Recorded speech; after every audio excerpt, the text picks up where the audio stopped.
I don't know if you've ever had this experience as a softball player, whether it's in the field, playing your position, whether it's up at the plate, where you do far better in practice than you do in game situations. And I want to tell you a story about a college pitcher that I work with by the name of Janice. She was a pitcher at UConn many years ago, where I worked as their sports performance consultant with a lot of the teams. And Janice, as a junior, was an awesome pitcher. Tremendous control, really good stuff. And I have to say, she had a really good infield behind her and a good outfield. Her stats were off the charts as a junior. And going into senior year, there was a lot of sort of optimism about the kind of season they were going to have. But there was also a problem.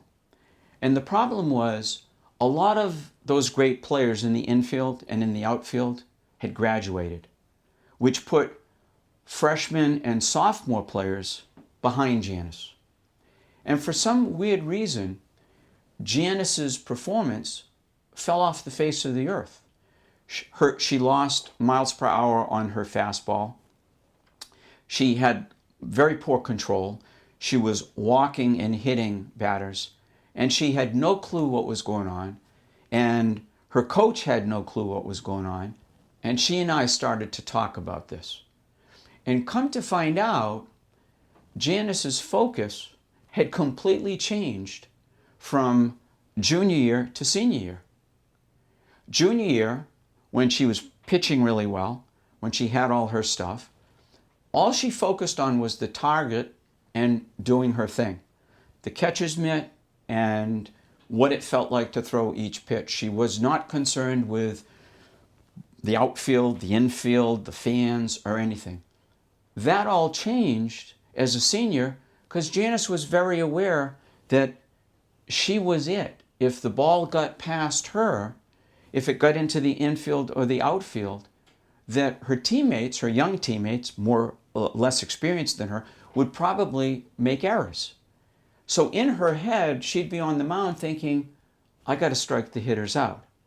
In other words, she was pressuring herself. She was trying too hard. Interestingly enough, a problem a lot of softball players have from the time you begin to play all the way up. If you're focused on outcome, regardless of your position, regardless of whether you're playing offense or defense, if you are pressing, focusing on outcome, you're going to end up trying too hard. You're going to end up physically tightening up. You're going to lose your confidence, and you're not going to have access to your skills, regardless of what you're doing. And that's exactly what happened to Janice. One of the things that we talked about was we helped her become aware of what she was doing wrong mentally. On some level, she knew exactly what she needed to do. She did it all of junior year. She did it as a sophomore too, for that matter. She focused on the target. She focused on what she was doing one pitch at a time. As a senior, her focus jumped ahead to the future, jumped ahead to outcome, jumped ahead to the what ifs, which is a sure way to set yourself up to fail. So with a few sessions, Janice was able to get herself back to her old self and back to focusing on what she was supposed to be focusing on. One pitch at a time and nothing else. And not who's behind her, not whether people are making errors or not, but just focusing on her job.